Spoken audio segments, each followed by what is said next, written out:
வாழ்க்கையில நோக்கத்தோட செயல்படணுங்க. நான் ஏதோ வாழ்ந்தேன், ஏதோ சாப்பிட்றேன், ஏதோ தூங்குறேன், ஏதோ இந்த மனுஷனை கட்டிக்கிட்டேன், ஏதாவது 2 3 பெற்றுக்கிட்டேன், அவ்வளோதான் என் வாழ்க்கை முடிஞ்சிச்சு. அப்படி கிடையாது.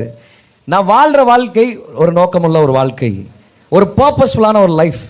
கடவுள் நம்மளுக்கு 2 காரியத்தை வந்து வைத்திருக்கிறார். ஒன்று பிளான், இன்னொன்று பர்பஸ்.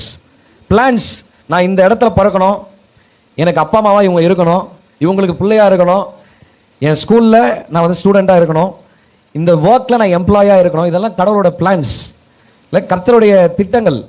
இந்த திட்டங்களை நான் மாற்றலாம்.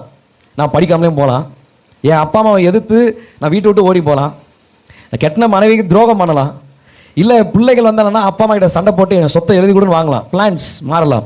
எனக்கு இருக்கிற வேலையில் எனக்கு இந்த ஜாப் வந்து பிடிக்கல, நான் வந்து ரிசைன் பண்ணலாம். அப்போ என் பிளானை மாற்றுறதுக்கு என்னால் முடியும், ஆனால் நோக்கத்தை மாற்ற முடியாது.